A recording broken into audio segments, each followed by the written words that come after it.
Welcome to Enjoy Fort Wayne. This episode is brought to you by the Wailanai Farmers Market and highlights the 350 vendors that make up the #1 market in the state of Indiana. Today we're talking to Mitchell Hardy. He is manager at Hardy's Farm Market. It is a 6th-generation farm, and they have been providing produce to the southwest side of Fort Wayne for over 34 years.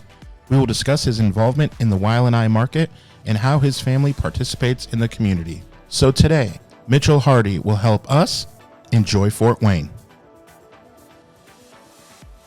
Hey, I'm Mitchell Hardy with Hardy's Farm Market. We are a 6th-generation farm, and we've been doing the produce the last 34 years now. Okay, so 6 generations. I was actually going to start asking, have you all, how long has this been going? But okay, so that's right off the bat, 6 generations. So 6 generations, and we are family owned and operated as still. So I guess then the first question is, walk us through that first generation. What do you know of that first? The first generation, I don't know as much. My grandparents, my grandma passed away before I was born. Okay. And so then it was her family farm. So I know originally it was a dairy farm, but back then, you pretty much had to do everything on the farm because there was no stores around. Do you know the year we're talking here? No, I don't. Okay. No. We always say that we're going to get into, more research on that, but I'm sure Mom would know. Fortunately, she's not here today to talk about it. So she's back at the farm picking green beans. So. Working. Gotcha. Yeah. Yep. No, that's good because you have great products. And so it's good to know someone's working while you're here. Yep. Okay. So, well, then let me ask you this.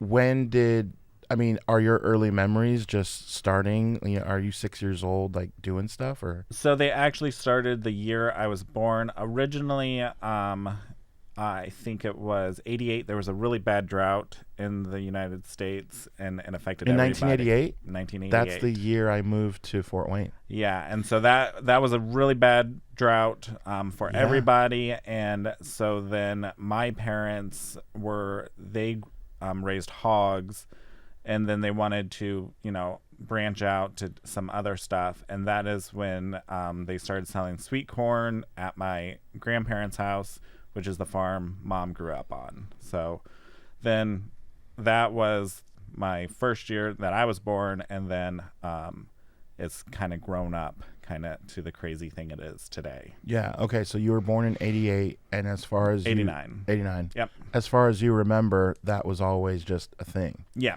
Okay, so what is first one of the maybe misconceptions right off the bat that people may have that you can say, hey, it's not really like this, but it's like this?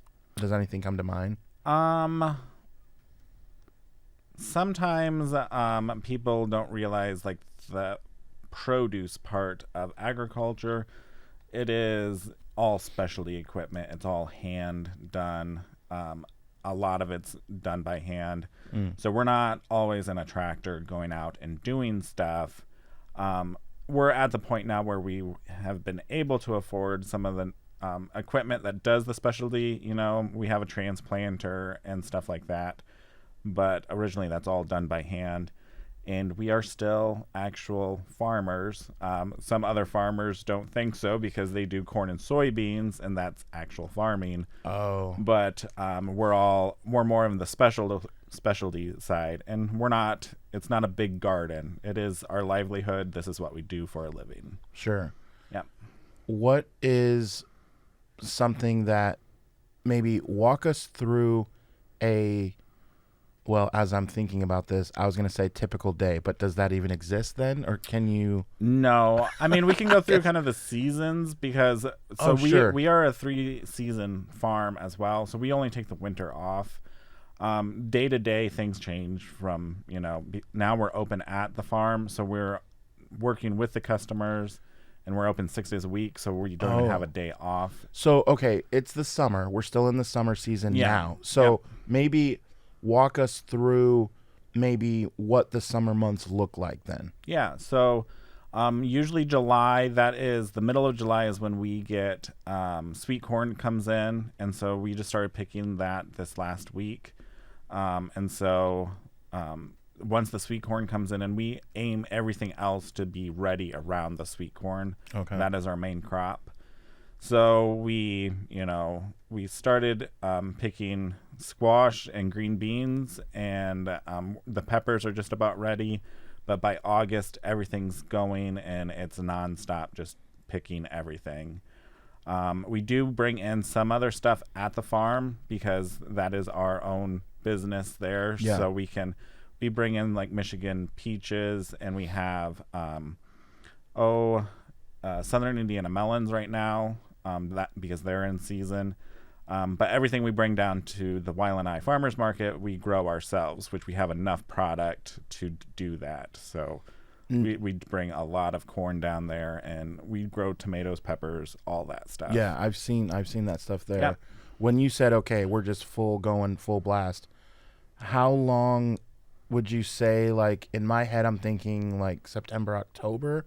Is that when that season kind of ends? So the summer season usually goes through the end of September. Usually, sometimes it stops earlier, but then everyone wants pumpkins and stuff. And so we then have a whole fall market with fall activities. We do after dark hay rides. We then have a fall festival, and then we're open 7 days a week in the fall at the farm, just selling decorative pumpkins and all that stuff. And then we have vegetables until it frosts, but pretty much, it's all just, the winter, going into the fall winter season. And then Halloween is our last day open at the farm. Oh, okay. Okay. Yep. Good to know. Okay. So take me through a little bit of your story with the market. When were you first aware of the market, and was it you that really started it, or was it like your family, like your parents, that started at the Wailanai Farmers Market? So the Wailanai Farmers Market, I believe there was one test year that the Wailanai organization wasn't involved with it. Yeah. And then once Wailanai started it, it was actually me and my sister that went out and found another farmers market to go to. Okay. So we were looking to kind of expand, branch out, and my parents have always been encouraging us to, take initiative to expand the business itself. Sure. And that's where we got the after dark hay rides and after dark events and the bigger fall market. So we started 19 years ago, and it was just me and my sister going down to Bar Street. Do you remember how many, roughly give or take, how many vendors were there at that time? I believe it was just in the courtyard. It was just in the courtyard area. So there really wasn't that many vendors. Less than 10 or around 10? I mean, you can't kind fit. of. Yeah, it's hard to fit a lot of people in there. Yeah. So, I mean, either way, the footprint was that, the courtyard. Of There the were no History Center. streets blocked off. No, there wasn't. There wasn't anything like that. Nope. And no food trucks, no alcohol vendors, and not a lot of craft people either, or artists. It was really kind of just small, smaller people. I think there was only 2 or 3 maybe produce people. But at that time, the people who are coming to the farmers market, who is actually going around and trying to start, find an outlet to sell stuff, is farmers. And so there was a few more there, but now that we're so much bigger, we have so many more people there, but usually about the same amount of farmers as well. On this show, we have mostly interviewed people who are much, much newer to the market than what you are. And so we definitely have, I feel like, a set of different questions because you remember what it was like. What can you say about the changes, and was there a point in time, I'm curious, after doing it for, say, I don't know, 2 to 3 to 4 years, was there a point where you're like, okay, I'm a part of something really big? Did it hit you, or did just gradually, maybe after 10 years, you're like, one day it just kind of hit you like, whoa, this has grown really big?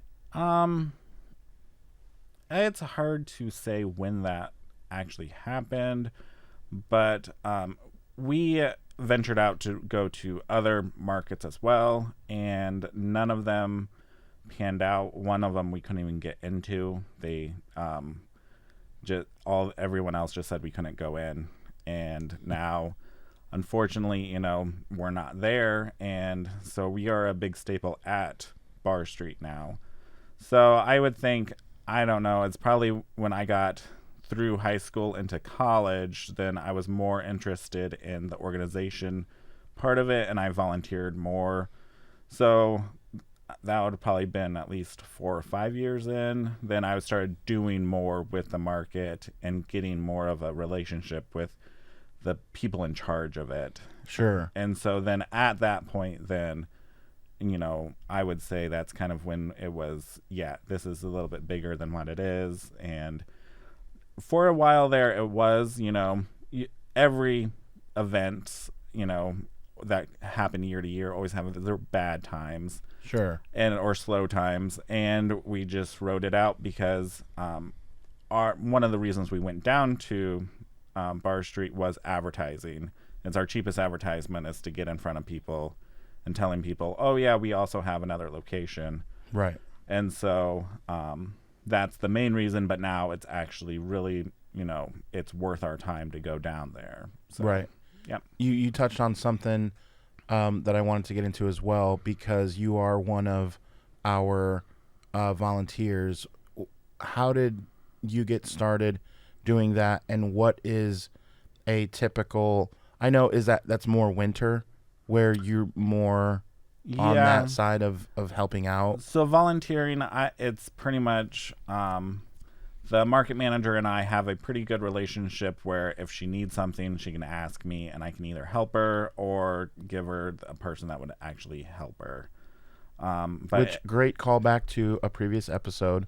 Ashley Wagner was the first episode that we had. So if you have not seen that episode, go back and put in Ashley Wagner in the search, and you can find out more about the market manager. But yes, Ashley's great. And so I just pretty much told her I can volunteer more in the winter, and then so I just help her out a lot in the winter compared to the summer, because that's my time off at the farm. I mean, it's not off. We're still working, but I don't have to be in front of consumers and selling my product. Right.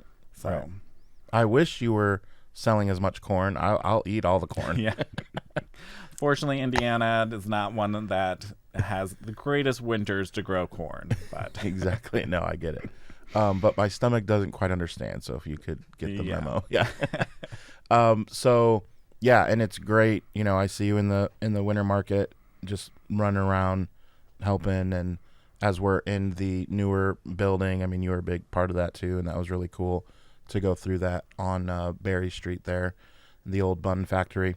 So I want to ask you a couple questions, but we got to pay some bills first. We'll be right back. Brewhound Bus is your chance to visit all the scenes you want to check out, from breweries to wineries and nightlife. Book your tour with Brewhound Bus. Go to brewhoundbus.com. Let us pick you up from your house and drop you off home safely. Grab 12 of your friends and bring your own cooler on board. Book your next bachelor or bachelorette party, birthday, or friends night out with Brewhound Bus. Check out the weekday specials as well, only at brewhoundbus.com. Okay, we are back. I'm here with Mitch, and a few more questions that I want to know about. We talked about you being at the market, which is in downtown Fort Wayne, and I want to talk a little bit about Fort Wayne in general as well. As you've seen this development, what is something that you are excited about the development of Fort Wayne? What is something that is a plus that you see, in your opinion, regarding Fort Wayne as opposed to even 20 years ago?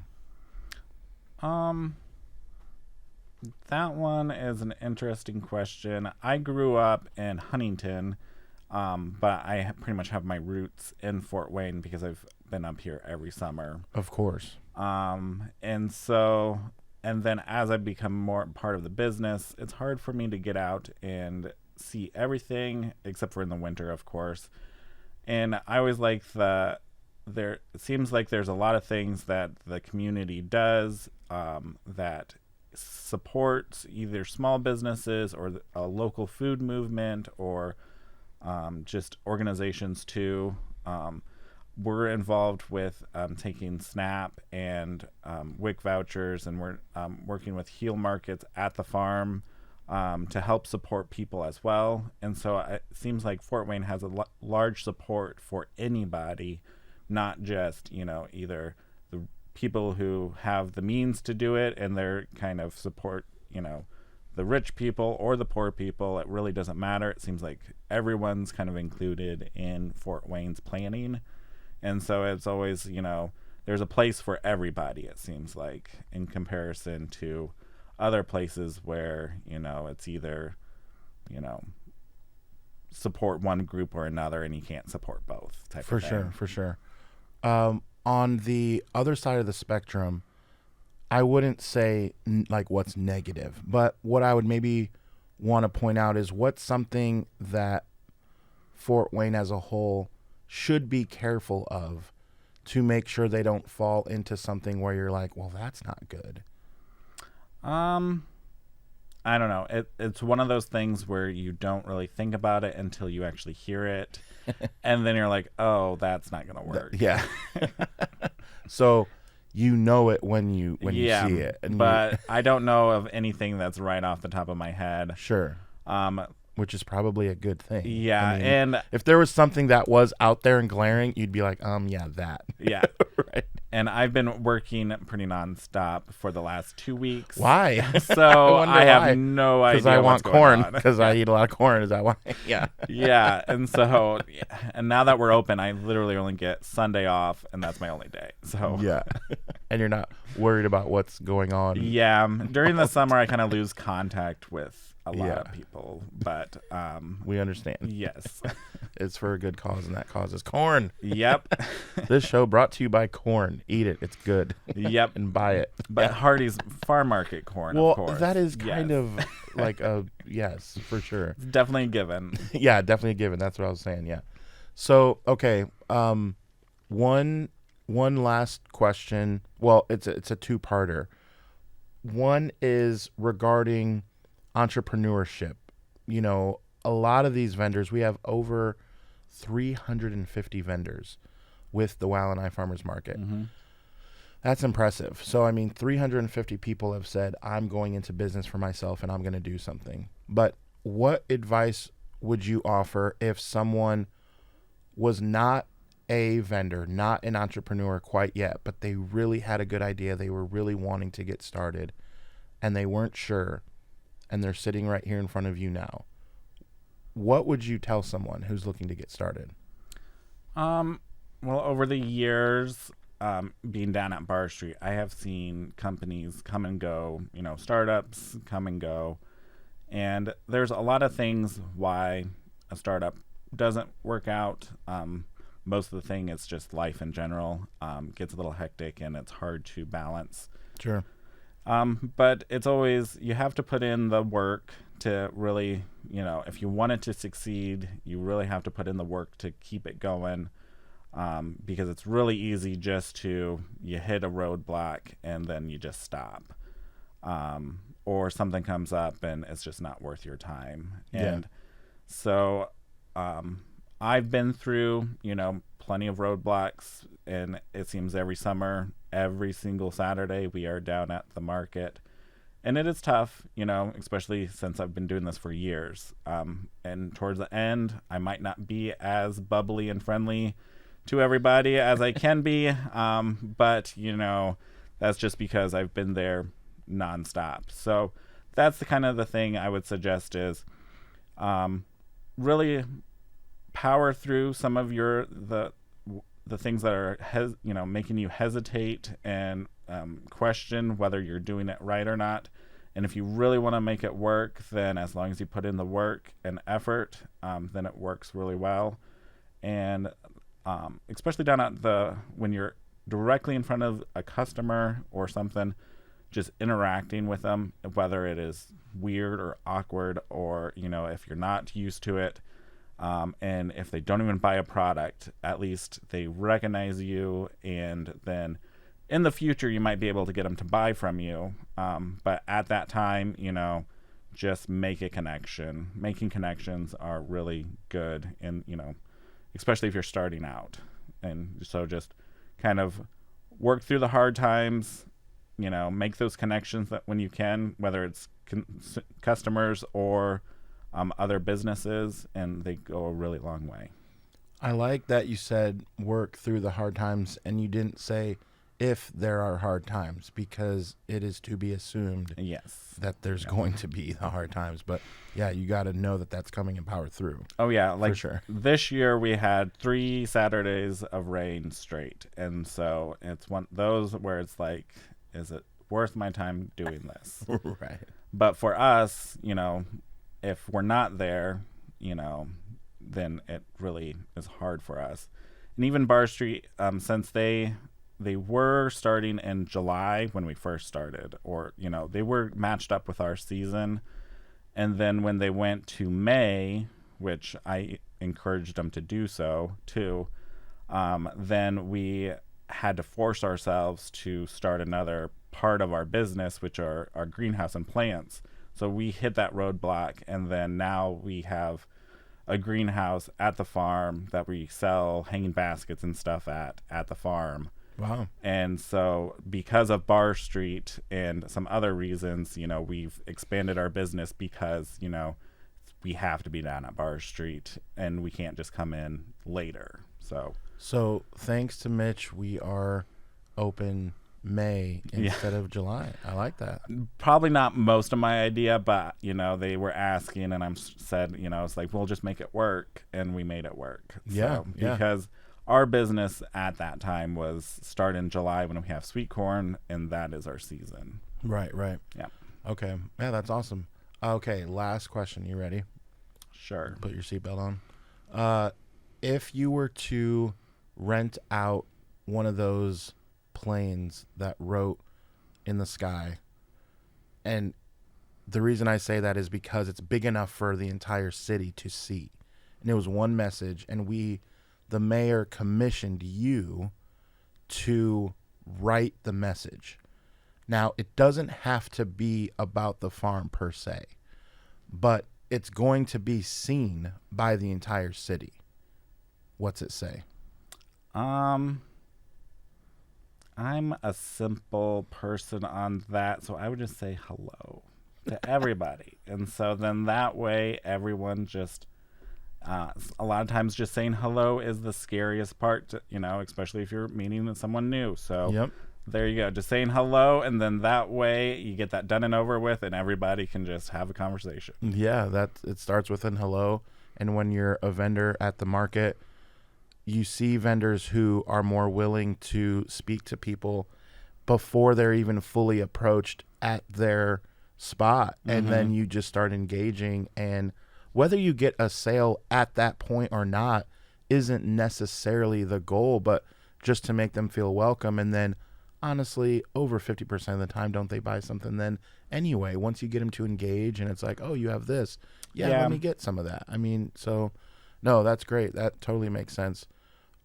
So again, you can always find Mitch in the footprint, that very first footprint. You were part of the first, 10 to 15 vendors. Yeah, we started out with 1 booth, and now we have 4. And so we're in the courtyard on the southeast side underneath the awnings.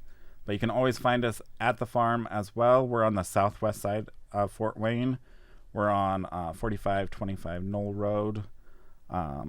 It's between Smith and Ardmore, kind of where the old Elmhurst High School used to be. But unfortunately, it's gone now.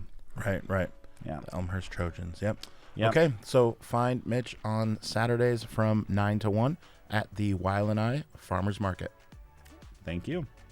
This podcast is brought to you by Coraggio Media. The show is edited by me and sponsored by the Weil and I Farmers Market.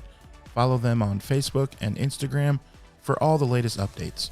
We will see you next week, where we will be sure to show you how you can enjoy Fort Wayne.